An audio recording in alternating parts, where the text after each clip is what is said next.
Department of Health again, and it's the same team through HES. Craig and Emily, I don't have another certificate, but I'm just going to mention because they were so instrumental in helping us get some funding to cover the cost of those garden beds that I mentioned earlier. We did get a grant for $4,628, which covered the cost of the cedar and the wood for the beds, so thank you so much. Thank you.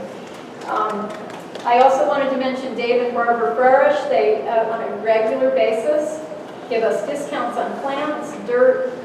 Dave will bring the tractor over, load it up with dirt. The kids, it's a big group event. The kids go out and help unload it. And they're just like part of the family over there. So big shout out to Frerish Farm as well. I want to move into the Cozy Camp. Kirk Cusick could not be here, but he works for the Herreshoff Museum. And over the last 3 years, we've received 3 years of 10 scholarships, which are 10 children for 1 week each to their sailing camp. They come and pick the kids up, they keep them for the day, and they bring them back. Typically, it's our high-risk, high-needs families, ones that the kids qualify for DHS subsidies. The thing that is so important to me with this, and we've done surveys with the kids, some of them say they want to do it, then they get scared, then they do it, then we talk to them afterwards, and more than 3 that are coming to my mind over the last 3 years. I don't know, a child growing up in Bristol or Warren, and they have not been on the water. I mean, I don't even know how that is, but to know that we've gotten 30 scholarships, accumulating, the total is $10,050 is what we've been awarded over the last 3 years, so that kids can go be on the water all day, and even when it's raining, after they've gone one day, they want to go back the next, and they can't wait to go back the next, and it's really a great experience. So I'm very, very thankful for that partnership. Next is Roger Williams, and Roger Williams, sort of like Department of Health, is just everywhere for us. I know that we collaborate a lot more than even what I'm going to mention, but the last 2 years we've gotten a community outreach grant. Casey, is Casey here? Casey Ferrara and Peter Wilbur have both been really supportive. And, somebody questioned, why do you need a grant for camp like Parents Pay, or you get subsidies for the child care piece? And that's true, but we have costs of the staff. We want quality staff, so we're paying staff, we're buying supplies. The kids are with us, and we call it camp. If it walks and quacks and everything else, it is a camp, but really it's daycare. It's a DCYF licensed daycare program. We open at 7, we close at 6. The kids, 5-year-olds, will be there from 7 a.m. until, maybe even 6:30. Sometimes they don't get picked up on time. So, they're there. We want to take them on an adventure. We want to give them an experience. I think we do a really great job right at the school. Hugo is a wonderful setting for that. But to be able to take them on a field trip, put them on a bus, give them a T-shirt, get out and just do something different. They're with us for 9 weeks straight. So once a week to be able to go on a field trip. We would not be able to do it without the community outreach grant that has helped us with transportation and the cost of the field trips themselves. So we've gotten $5,000 over the last two summers. So we're really thankful to Roger Williams for that. Another area that we partner with Roger Williams, and I know you've all heard me talk about the staff, the elementary ed majors. Is Denise here? Okay, Denise. So anyway, Denise Boulay, familiar face to some of you. Okay, so this is her old stomping ground, and we miss you because I remember you back in the day when you were here as a principal. But Denise now works at Roger Williams and helps us. She sends out an email blast to the elementary ed majors, encouraging them to apply for a job with us.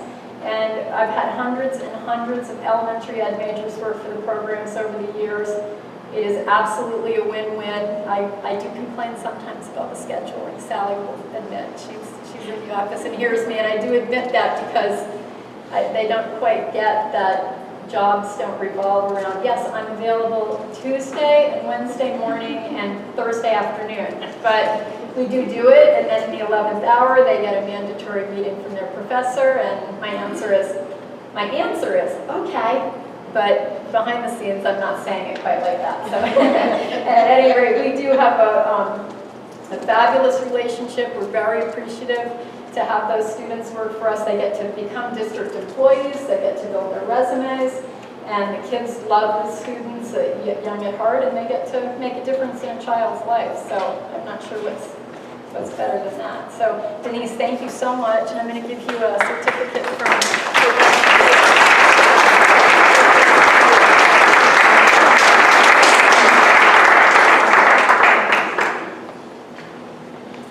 I'm almost done. I know I'm a gabber, but so last but not least, certainly last but not least, St. Michael's Church. So Jen, I saw you somewhere, and Reverend Liz. So a few years back, I met Jen DeWolf. I think, did we meet through Thrive by 5? I think was how we started.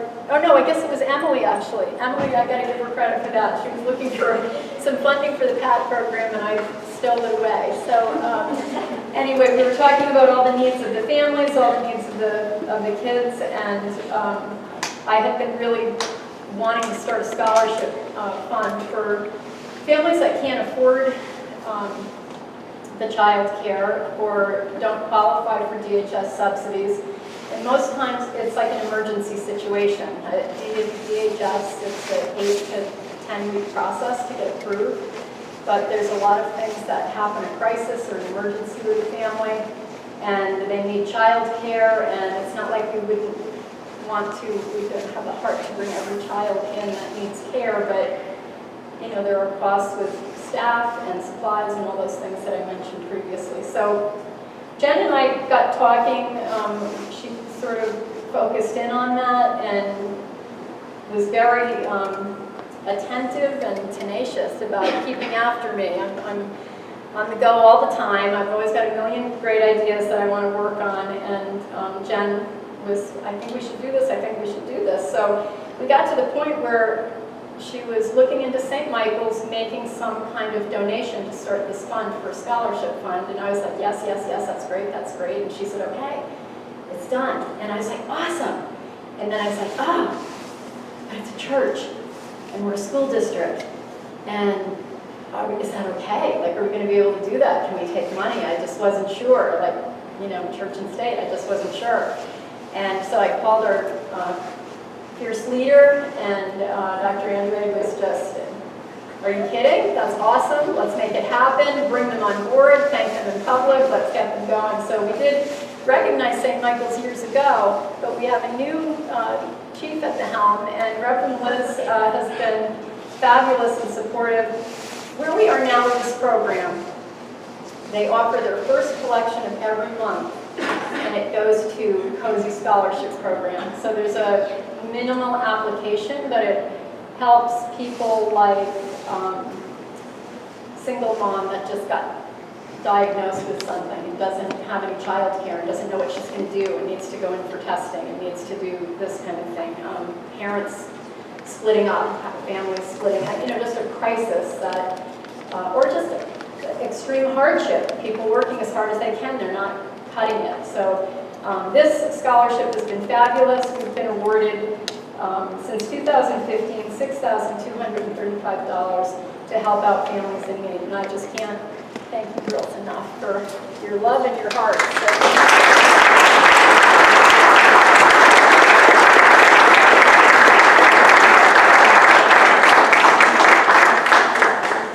Thank you so much. So I'm almost done. Sorry, sorry, but there's a few more. So I can't be saying thanks without thanking my own team. We're in such a good place right now. We have such good people working for the program. And actually, I know at least one is here. Sorry, no, she's going to turn red. But Sally, my bookkeeper, she's not only my bookkeeper, she's my assistant, she's my confidant, she is an A+ person, she's a parent in the district. I don't know what I'd do without you, so I don't have a certificate, but I just want to say a big, huge thank you. And I don't know, is Amy here?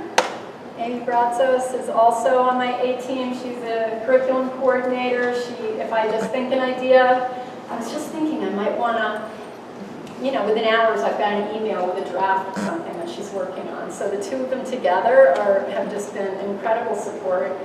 I just have to mention my daughter Laura. She's graduating from nursing school this week, so she will be probably on her way out, but she's worked part-time for the program for a long time, and she's really been fabulous and a great help and support. And our foresight coordinators, Susan Simpson, Shauna Lackery, Nikki Janito, and Liz Powers. They're just fabulous. I don't ever remember having such a fabulous, we're the A-team, so that's what I call them. So anyway, I want to move on quick, and I just have to say a quick shout out to Diane. You just have been such a great support to the program. Just out of the blue, I get emails on a regular basis. Hey, have you seen this resource? Hey, did you ever think about this grant? I feel like we're always in your mind, and I just really appreciate that because we're all so busy in our day-to-day, and I don't know, you just always remember us and I really appreciate it, so thank you. I also don't know, Mary, like Mary Almeida? Who doesn't love kids more than Mary Almeida? She's just so inspiring. Honestly, we have such a great A-team of strong women, and working with Mary at Hughes Cole School, there's nobody that fights harder, works harder than Mary. And she remembers everybody. I was sitting at the kindergarten registration, and I'm this far away. I was right next to Mary, and this young man was sitting here, and he's staring at her, and he's nudging, and he's saying, to his wife, and Mary looked right up and said, what was his name? Do you remember? Stephen Herrera. Hello, Stephen. She looked right up and said, hello, Stephen, and he said, hello, Miss Almeida. Like he's got his child going to kindergarten. I don't know. A lot of history. Yeah, she just remembers everybody. So Kim's not here tonight, but Kim, I don't know. She's just a class A person, and so happy to be able to work with her. Once in a while, cross paths with somebody that is just a true character, and Kim is really just a fabulous person, so we're just grateful for her. And Dr. Andre, I can't talk too much because I don't want to be accused of kissing up, but honestly, 3 superintendents, all have been phenomenal. I have never, ever, and I had management jobs before I came to the district. I've never felt more respected. I've never felt more honored. Your leadership is inspiring. It helps me to be better. We get weekly emails helping us to be better people, always with integrity. And honestly, it's a great gift to get up every morning and come to work for Bristol Warren. So thank you so much. So I'm on my last leg here, but our Queen of Queens, Pauline's going to be leaving us, and we're going to miss you so much. Raquel, you have great big shoes to fill. But I did just want to say an extra thank you to Pauline. Over the years, I do really believe I've learned a lot from you. You are smart, you're strong, tough, and inspiring.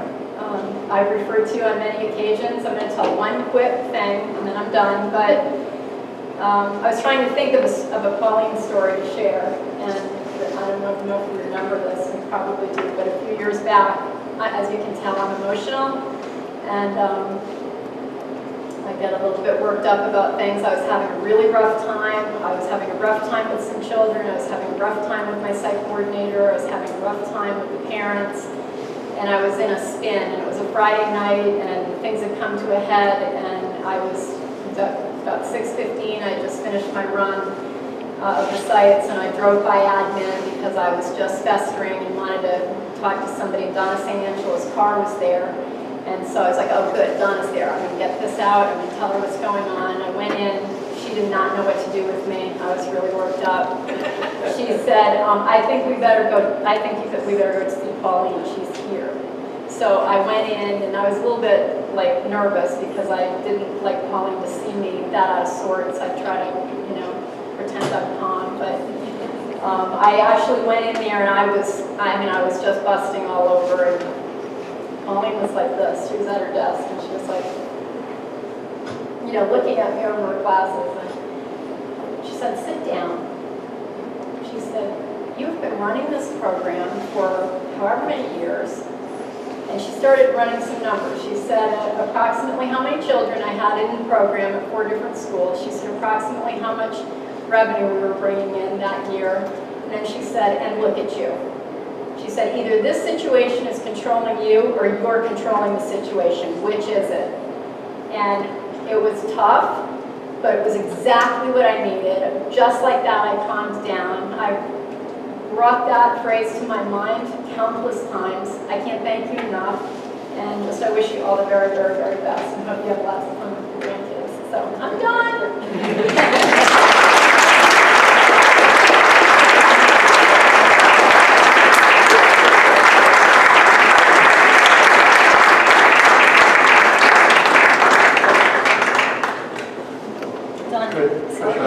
On behalf of the school committee, I know that Dr. Andre talks to you all the time about the district and whatnot, but on behalf of the school committee and the district, we want to thank you. What you do every day is amazing. So, please keep it up because you make us look good. Thank you.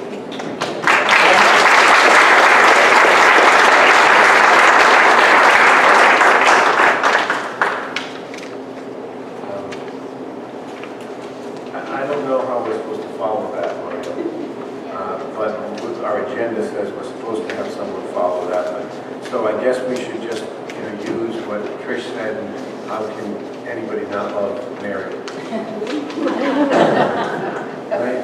So if you don't mind introducing our next presenter, that would be great. So it is tough to follow up that presentation. Trish, thank you for all your work. It's remarkable. But right now we're going to transition into our elementary literacy program. Miss Almeida is going to lead or facilitate the conversation. I think that, again, this will be a little bit of interaction. We do have some students in the audience that will be helping us throughout this presentation. But I think this is another example of the wonderful work going on led by Director of Literacy in Title I. Sometimes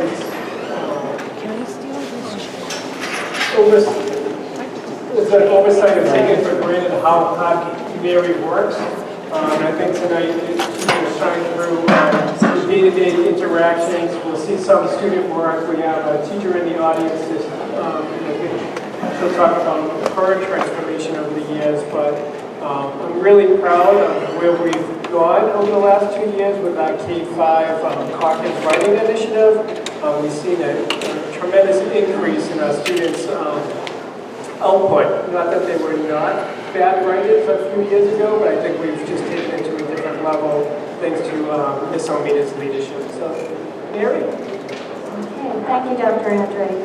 So I'd like to start with good evening, everyone, and Chairman Silva, members of the school committee, our district administrators, and the audience. I'm here to share tonight, really, the K-5 Coffins Writing Initiative that started 3 years ago with 2 full years of implementation. And it's really a tough act to follow with Trish, because Trish did everything that Lucy Coffins talks about. Speaking from the heart, small moments, telling stories. So if you can kind of frame that, it fits perfectly with that piece. Because as Hawkins says, we are all writers. And there are things that happen to us on a daily basis that really are those seeds for starting the story. And that's so important. So we're going to begin, too fast, with focus on tonight's presentation is really an overview of the Caucus Writing Program and how it was implemented in our district. Our district K-5 writing expectations for our students and our teachers, because this has truly been a learning journey for all of us. And also spotlighting some student writing and also how we go about calibrating student work.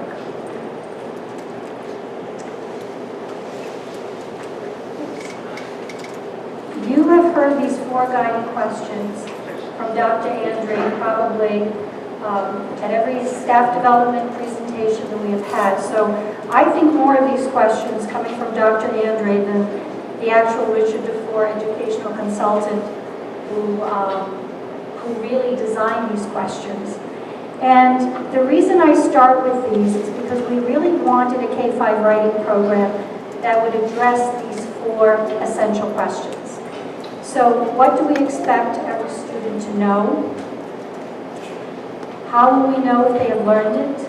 And what will we do if they don't know it? And we're going to focus on this in terms of writing. And what will we do if they already know it? So for those students who are already above grade level, who have already met some of the grade level standards, how do we provide an enriching and extended program for them? So question 1, the program itself was fully aligned to the standards, and it had clear outcomes for our students and for our teachers in terms of lessons.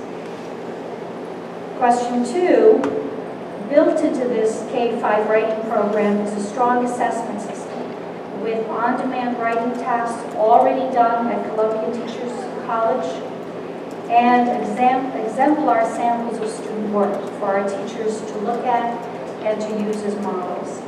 And then the third question, the program used the writing workshop model, which later in the presentation you'll see is really the centerpiece of the entire program. And it allowed, that workshop model allows for differentiation, for working with large group, whole group instruction, small group, and also individualized, one-on-one with students. And then question 4, what will we do if they already know it? Hawkins provides an opportunity for enrichment, for expanding instruction, and for really working beyond grade level. So that really framed thinking about adopting this program. In addition to these guiding questions to implement an effective writing program, we wanted to know that this program would also build teachers' deep understanding of how to teach writing, how to teach the skills and strategies of good writing. That being said, we already had in our district some background in process writing. Hawkins writing was also used during the lab classrooms, the literacy lab model we used. But this redesign of the Hawkins program was done about, I'd say 5 to 7 years ago, where she rewrote the entire units of study to be grade specific, and she rewrote them to align with the Common Core standards. So that being said, it was a new journey for our teachers, a new journey for us, and also for our students. Now I'll let you just look at pretty much the rationale. So we had to have a rationale to why we were moving to the Hawkins writing. And it really is probably the exemplar program in terms of nationally and now internationally. And the reason for its success is that that program is not just about theory. The actual co-authors, along with Lucy Hawkins, are in classrooms in New York City and in other parts of the country, and they are using what they're learning about teaching writing from students, from actual